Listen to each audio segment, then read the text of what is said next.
Bloomberg Audio Studios. Podcasts, radio, news.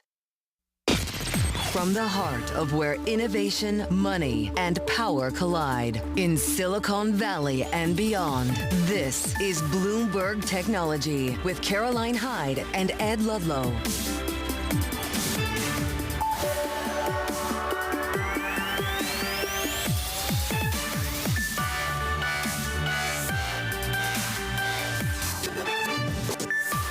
Live from New York, this is Bloomberg Technology. Coming up, the CEO of IBM joins the show as Big Blue promises to help simplify and scale enterprise AI. Plus, Palantir, it tumbles despite raising its revenue forecast, why earnings fail to live up to its current valuation. And Tesla under pressure as monthly sales continue falling hard across Europe. But first, we check in on these markets. On tenterhooks, we have the Fed coming out tomorrow, likely holding rates, but could we get a more hawkish commentary coming out of the Fed chair? That's what Bloomberg Intelligence is expecting. The Nasdaq 100 up 0.7% as we hear Treasury Secretary Scott Bessent giving evidence on the Hill as well. We'll get to analysis that in a moment, but we're still down by 0.7% more broadly as we have anxiety around trade. Move on to the individual movers. One of the key stocks that tugs us lower by 12%, Palantir. Look, it's still the best performer on the Nasdaq 100 so far this year, but the forward-looking guidance just not enough to substantiate a extraordinary valuation. We'll dig into that stock a little bit later in the show. IBM currently trading flat, managing to outperform the rest of the market as it has done so far this year. We'll get out to Think, their annual event where they unveil yet more software to basically align AI, to make sense of all your AI agent offerings. We'll have Arvind Krishna in but a moment. But first, we go to U.S. Treasury Secretary Scott Bessent, testifying in front of the House Appropriations Committee, speaking on efficiency, on budget cuts, and the state of the U.S. economy. Pleased to welcome Tyler Kendall, joining from outside the White House. And it does seem to be pushing on DOGE and what's really been touched here so far, Tyler. Yeah, hey, Caroline. Well, this is an oversight hearing, so it was widely expected that lawmakers were going to push him on DOGE. The Treasury Secretary said that it's the Department of Government Efficiency, not the Department of Government Extinction, and that he does intend to keep the Treasury up and running to the best of his ability and with the most capabilities as possible, but did note that he has already cut $2 billion from the IRS without any disruption. Beyond that, though, he did get into some tariff policy, grilled by these lawmakers who want more clarity when it comes to what the trade strategy looks like ahead. He did say that as of now, the U.S. has not engaged in negotiations with China, but reiterated what we've often heard from this administration, which is that we could expect some of those preliminary framework agreements to come as soon as this week. He also sort of outlined somewhat of a timeline here. He said that ultimately we could see 80 to 90% of our 15 top trading partners clinch deals by the end of this year. When asked about the impacts that these tariffs can have on the economy, considering that Scott Bessent really has been at the forefront of trying to defend this administration's economic policies, he said he's not concerned about a U.S. recession and that he's looking forward to the Q1 GDP numbers being revised. But as Bloomberg Economics cautions, that doesn't necessarily mean that they are going to be revised up. And then lastly, I will end on this because this is very important here. We were wondering if we were going to get a firmer X date, a date when the U.S. government could default on its debt, because that is seen as sort of that hardline number that lawmakers are up against to pass the reconciliation package that this administration is really banking on to get more cash into consumers' pockets quickly when it comes to their tax cut agenda. He said it's forthcoming, but that he cannot give lawmakers that updated number as of now because they are still sorting through the tax receipts from April. A macro perspective from Tyler Kendall. Thanks so much.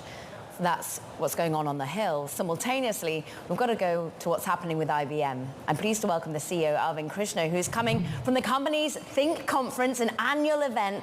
And Arvind, I'm just excited to hear really from you the pace of change that's happening with agentic AI. I think you put out there that in 3 years' time, there's going to be 1 billion apps. It is so noisy, it is cluttered. How are you managing to streamline it for your customers?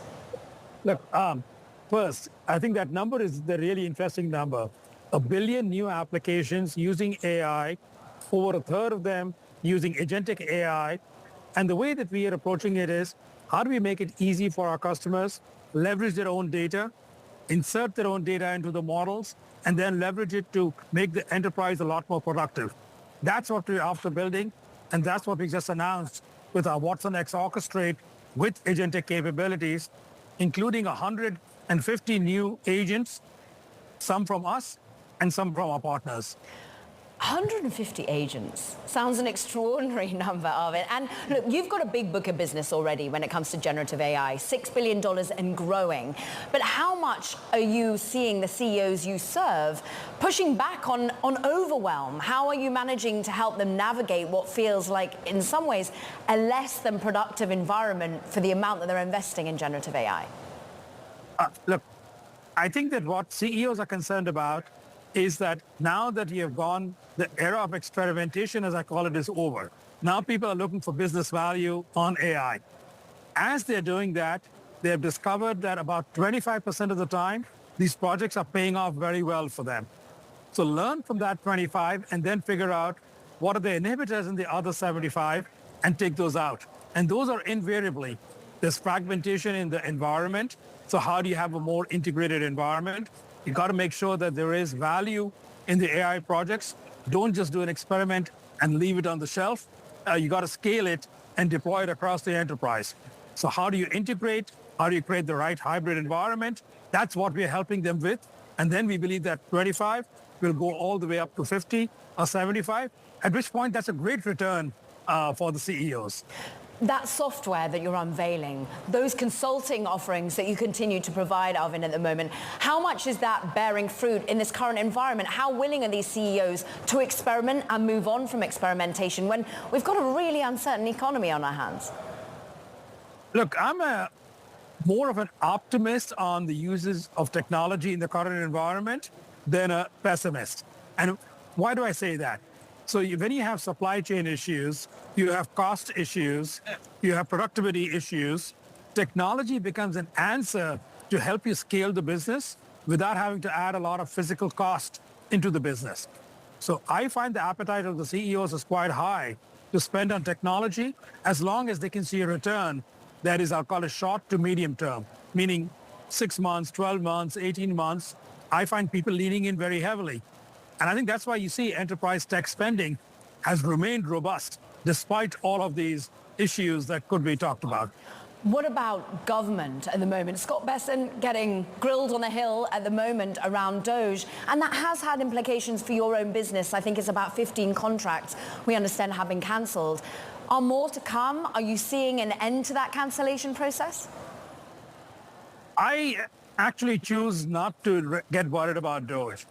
I think that the areas where we have very robust contracts, when we're helping the VA process claims, we help the GSA on expense management, we help the DoD on payroll. Those remain very robust, and I don't believe that those will come under any significant attack. Areas which do come under attack are much more what I call discretionary or are much more time and material or labor augmentation based. Those may come under attack. It actually does not worry me. I believe that even if those come under attack, there is more than enough offset from the areas that are more critical. Interesting. So basically any cancellations will be outweighed by business that you potentially can win within the government as well? I believe that from having talked to very senior members of the administration, there is a huge appetite to use technology to modernize government and to help make government itself more efficient. You can't achieve efficiency just based on cost cutting. You actually also will have to invest in technology. And I believe, and not just my belief, from having spoken to them, they have an appetite to do that. I'll tell you where there's appetite, air traffic control. And Trump himself talking about maybe Raytheon, IBM coming in to help solve some of the real anxieties we've got, just the loss of radar over happening in Newark. Is that progressing, Arvind? Are you able to share on how any sort of contract might shape up?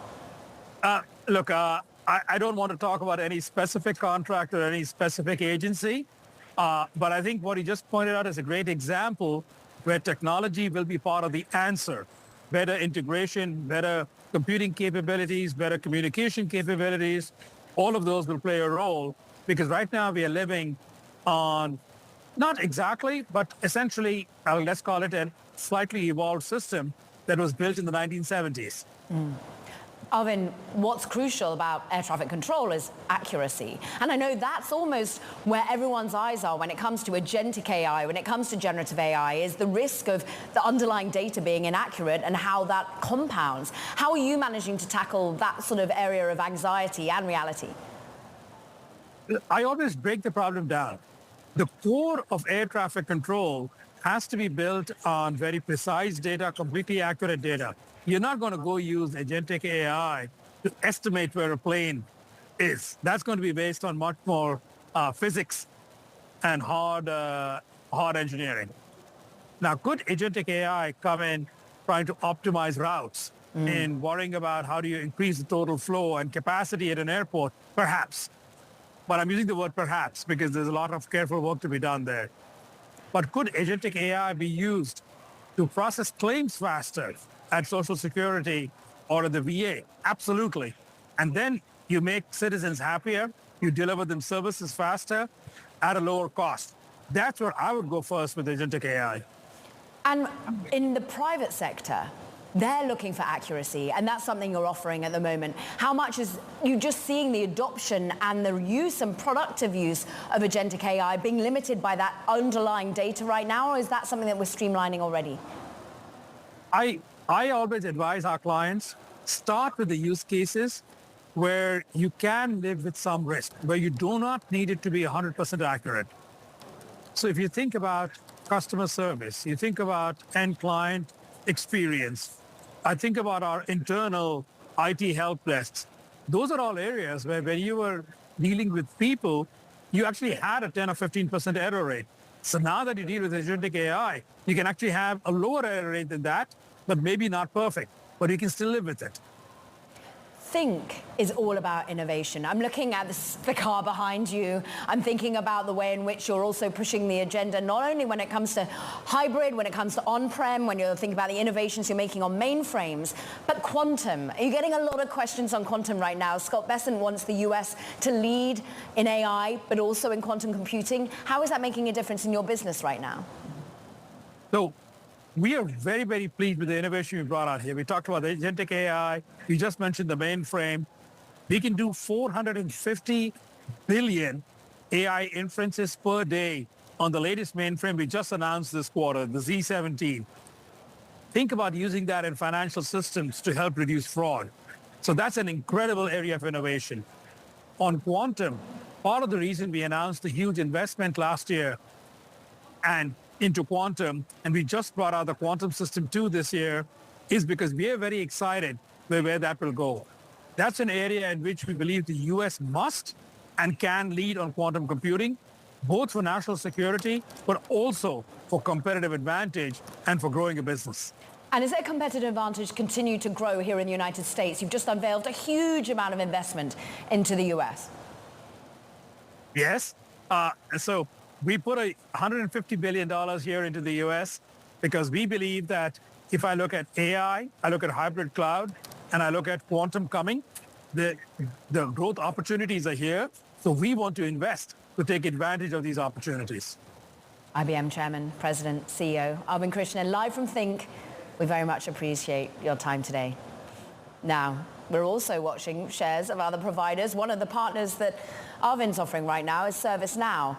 And look, its flagship generative AI software product, dubbed Now Assist, apparently is going to hit $1 billion in annual contracted business by the next year. Shares off by 0.6%, in line with the rest of the market. More next. This is Bloomberg Technology.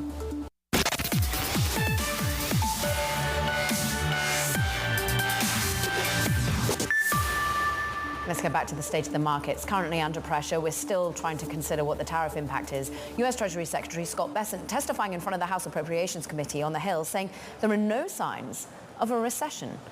We're pleased to welcome Janet Mui, RBC Brewin Dolphin, Head of Market Analysis. And look, for a tech investor right now, the anxiety has been around valuations of big tech in this current environment. Do you think that we are out of the woods on a recessionary environment? Is that still too early to call?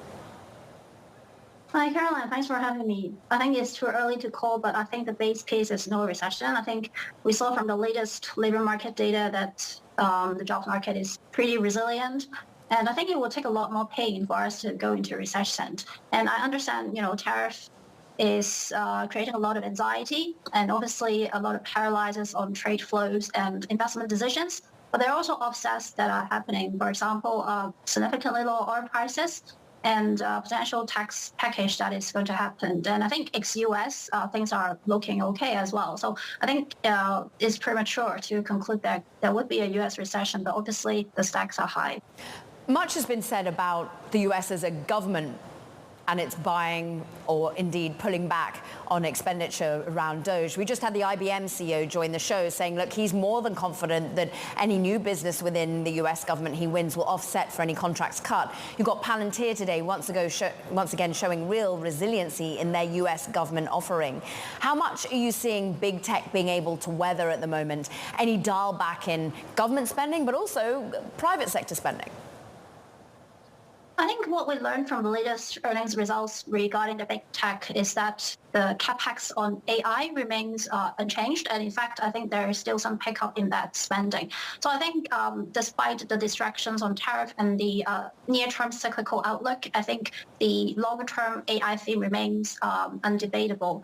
And I think that's one area where it can really drive productivity. And I think this is an area that corporates are still very much intended and happy to spend on. So I think that long-term trend is intact. And I think despite the recent pause in some investment decisions, I think there's some area to be excited still about.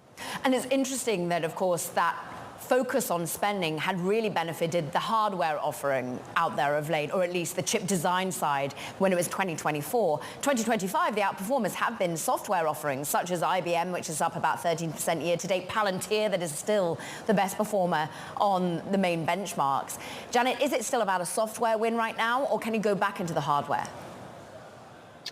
I think in the near term, the software side will likely still outperform and be investors' preference, because primarily, if you think about it, it's a trade uncertainty that is top of mind. And there is some scale back of tariffs, but a big question mark remains. So on that side, you can argue that the software side is less impacted, right? So it's just logical to make that near-term conclusion.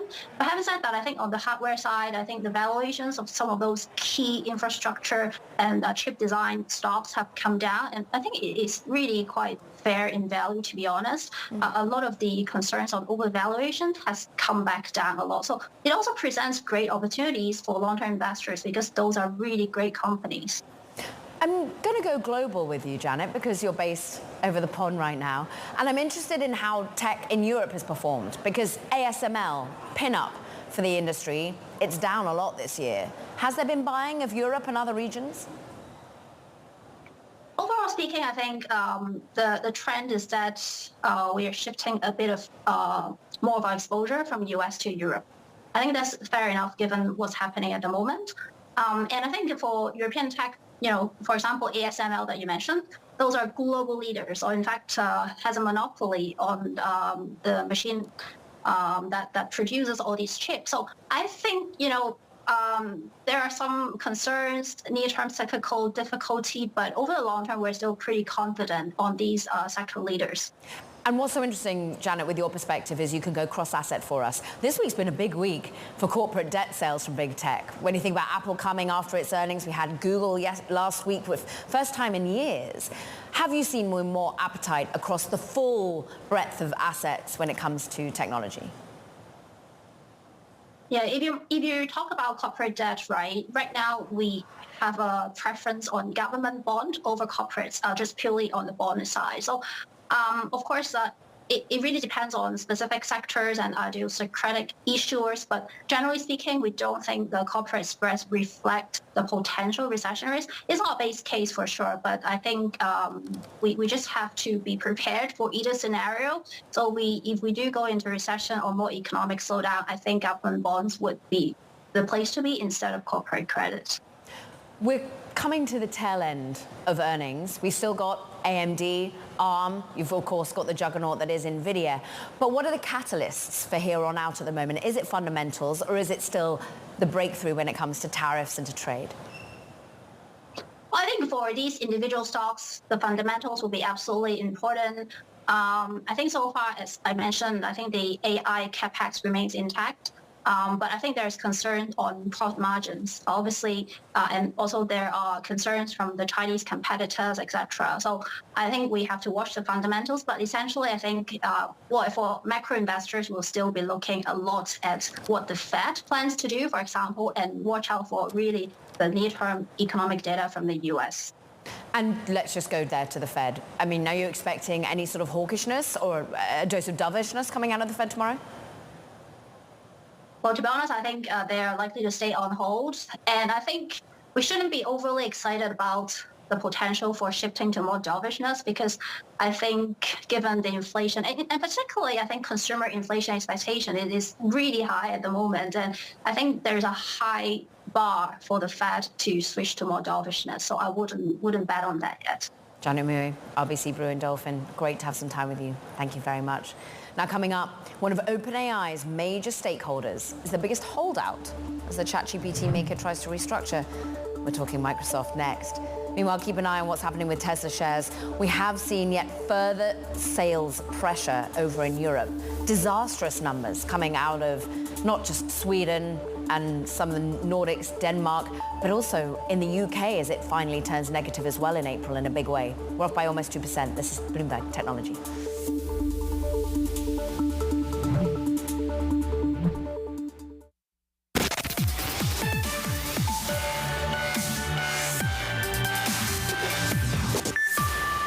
Time now for Talking Tech, and first up, Palantir. Well, shares are really driven lower today. That's after its financial results failed to live up to investors' loftiest expectations. Though the company bumped up its 2025 revenue forecast to about $4 billion, representing growth of some 36% from last year, valuation's just too high. We're off by 12%. Meanwhile, Google says it will appeal a federal ruling to break up its ad manager tech tool. Look, Google is arguing that the DOJ's remedies go far beyond the court's narrow ruling.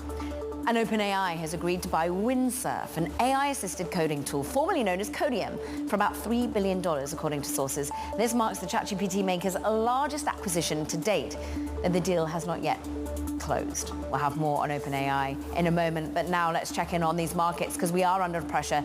0.6% off by the Nasdaq 100. We wait with bated breath. What will happen with the US-Canada meeting in terms of tariffs and trade talks? But what will happen with the Federal Reserve in terms of the direction of travel for rates? Will we get an inflationary sentiment? We'll get hawkish tone from Fed Chair Powell tomorrow. We are currently on tenterhooks with Bitcoin currently up 0.25%, 94,461.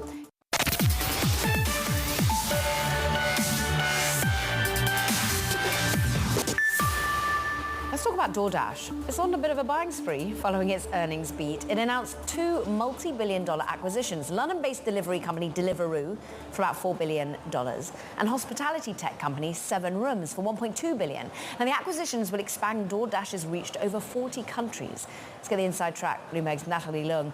We start on the M&A before we go to the fundamentals. Why are they suddenly expanding outside the US, Natalie? And so it really comes at a time where DoorDash is at a strong financial position, and it thinks it can go into the UK and sort of the more urban European markets and replicate their playbook that has took them to a dominant position in the US where they cover 2/3 of the market. Okay, so they expand globally now in 40 countries. They're adding on the ability to be, or booking your restaurant. With 7 Rooms had actually already been working alongside in partnership, and now they make the acquisition. Deliveroo's been bought. The shares are down on the day, though. Can you just talk about what the fundamentals are telling us right now? Yeah, so they reported earnings today. The 2Q orders outlook was a beat. The adjusted EBITDA outlook was a bit conservative with the midpoint missing analyst estimates due to the ongoing investment into these new international markets and businesses. And so analysts would be looking at, how they're going to, invest and spread across these markets as they grow in the coming years. And just dig in a little bit as to why I want to be booking my restaurant via the app as well as getting the food sent to me via DoorDash. How is that the right sort of allocation of $1.2 billion? Yeah, for DoorDash, this is really expanding their enterprise offerings for restaurants. This is not only a consumer-facing reservation platform like Resy or OpenTable, but it is also for restaurants to build up loyalty or reach customers more easily, like whether they're in restaurants or they're ordering on the DoorDash platform. So there's two sides of this here, both consumer facing and a B2B side of it. Natalie Lung, breaking it all down for us, we thank you. Let's turn our attentions to another set of earnings that seem to underwhelm investors. Shares of Palantir plunging after the company presented an earnings outlook that fell short of some pretty lofty expectations, I might add. Palantir is one of the most popular trades among retail investors too. Let's just think about how smaller investors are reacting to the news. Amit Kukreja is with us, retail investor and CEO of AK Media. About 250,000 followers you've got across YouTube, across X. You are very popular for your thoughts on the stock among what, well, Dr. Karp himself has called a retail army. What did you make of the numbers today? Hey, Carolyn, thanks for having me on the show. I've been covering the company for the better part of 5 years now, and I've been joined with a very passionate retail investor base. And there was something that retail saw in this stock when it was trading in the single digits that Wall Street did not see. Obviously, we've seen what has happened since then, and now Wall Street is buying it at a higher premium, but maybe that's because it deserves a higher premium. I mean, you're talking about a company that just did 39% year-over-year revenue growth, 71% U.S. commercial growth. The remaining deal value is up 127%. Their U.S. government business is now accelerating to 45% year-over-year growth. It's a company doing $900 million in revenue, nearly $900 million, with less than 800 customers. I know the valuation's aggressive here, but I think the growth is starting to warrant it. Just to double click on the market capitalization of $255 billion. Look, the stock had run, what, excessively this year, many would say, more than 60% higher. No wonder we pull back a little bit. But I'm interested in your take, perhaps with some of the analysts out there. Jeffrey's saying, look, this is really a retail trade. I'm not hearing people talking about Palantir in the institutional market in any way the same amount that we're hearing in the retail community. Is that retail resilience there? Well, if you look at the institutional and retail ownership split, it's 50-50. So this is not Tesla in 2019 where it was 70-30. I think there's a 50-50 split. So there's obviously institutional investors that are excited about the name. But in terms of the valuation, let's take a second and step back. OpenAI is worth $300 billion on the private markets, and they're not even profitable. AIG said this a month ago at their investor day, and Palantir quoted this in their slide deck in their earnings yesterday. AIG expects the adoption of an AI-powered underwriting solution leveraging AIP, Palantir's core software offering, to double its 5-year revenue CAGR from 10% to 20%. Alex Karp, the CEO of the company, has been saying that large language models largely are becoming commoditized. The implementation of them is what matters. I'm not saying the stock is cheap. I'm saying the aggressive obviously is, the multiple is aggressive, but it might be warranted because the implementation of AI is what really matters, and Palantir is delivering those results. I suppose some area of concern is Europe and indeed international expansion. That's going to be the catalyst that maybe does start to have people going, oh yeah, it should be worth 56 times its 2026 revenue. When are we going to get that international edge in the same way that they dominated the US? Well, Alex Karp has said this many times, and he said this on the earnings call yesterday. Europe is in a crisis. They are not going to survive. At least their biggest companies in the world are not going to survive unless they embrace the AI revolution. We are seeing U.S. commercial CAGR at 71% for Palantir. That is because the United States is embracing the AI revolution. Alex Karp also said yesterday that governments across the world outside of Europe are starting to increase their, at least, inquisition of Palantir software offerings as well. Palantir recently just signed a massive NATO contract for their Maven platform. I think that we are going to start to see a growth spurt, an S-curve in Europe. It might take some time because there are still cultural differences, but eventually I think that's going to come through. And when that does come through, I think that's going to be another catalyst for Palantir. Ultimately, we've already seen resilience shown with US government contracts in the face of Doge. But is there anything that gives you any skepticism about perhaps a pullback in spending from that side? Not really. I mean, look, it was funny in February when there was a Pentagon headline that said the Pentagon's going to be cutting defense spending, and as a result, Palantir was down 10%. I think more realistically, if the government is going to become more efficient with their spend, you need to efficiently allocate that spend. I mean, this is one of the most logical things that Karp and Shyam Sankar, the CTO, have been talking about for a while. And so if we need a better allocation of capital to get more transformative results, I would imagine Doge would be a massive tailwind for Palantir versus a headwind. And as a result, I think that's why it's commanding its premium. In terms of the stock, being down 15% right now. This is a stock that was up 70% from the lows in April. It's a stock that is up well above 10x from the lows of 2022, when majority of people like myself actually took a chance on Alex Karp when Wall Street decided that he was crazy. So from that perspective, stocks go up and down. I think this is a reaction to numbers that maybe weren't as good as what the street wanted, but the quarter itself was phenomenal in terms of the actual business growth. They beat.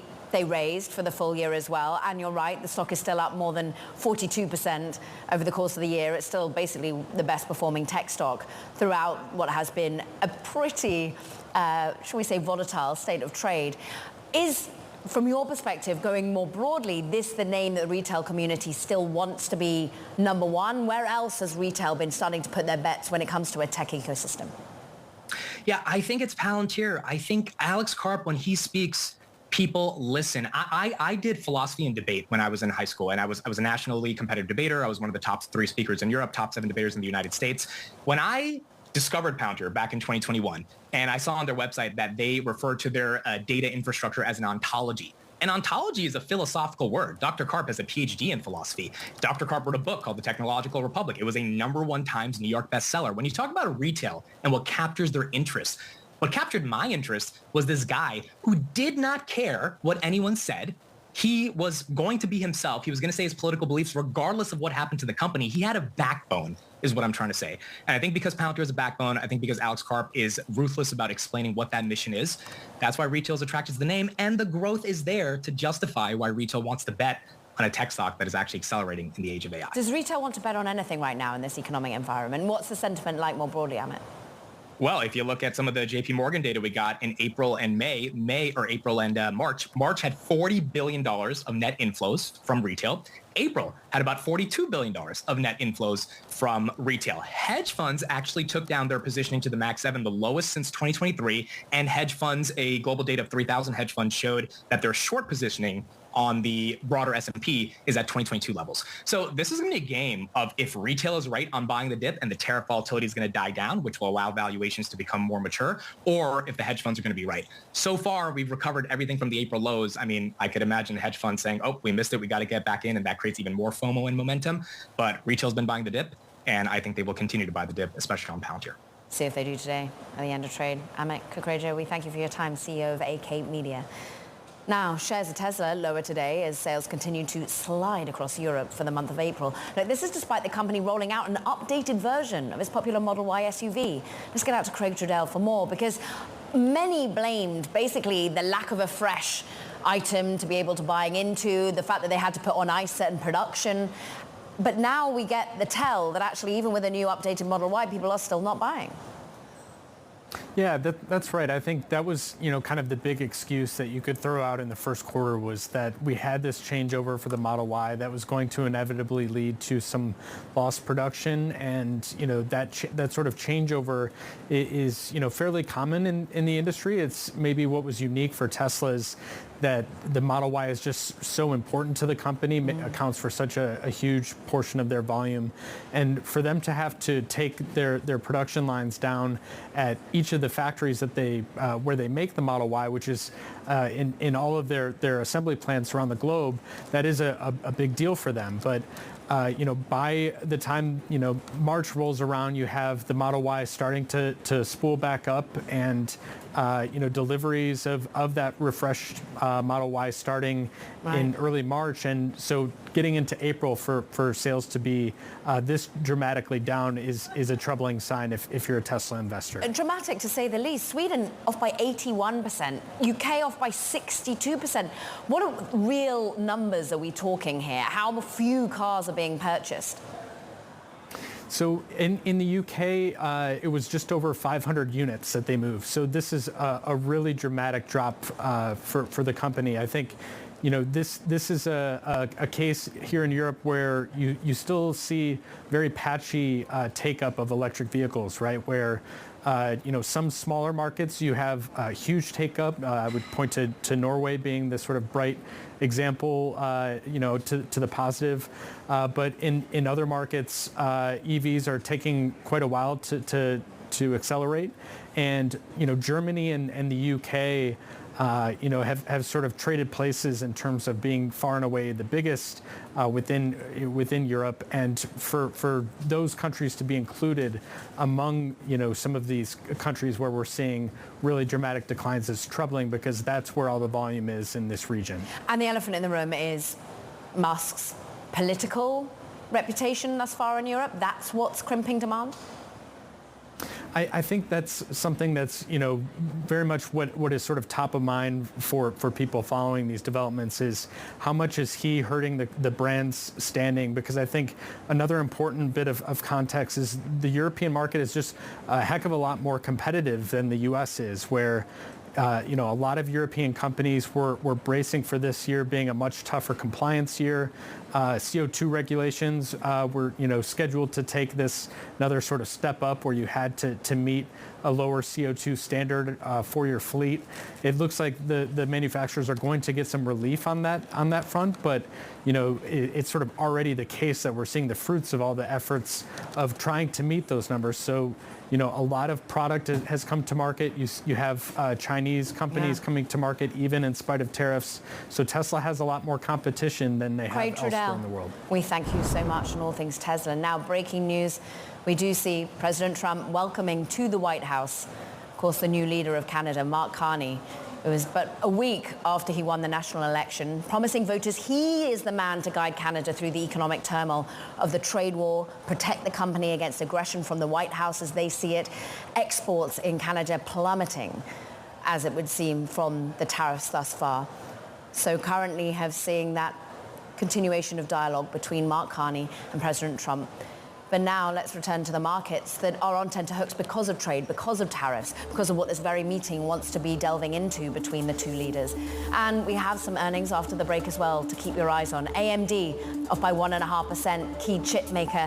What will they say about AI demand? Can they too manage to shake off some of the anxiety as we saw with Microsoft and Meta last week? ARM also, chip designer, up by 0.4%. Watch it after the bell. From New York, this is Bloomberg Technology.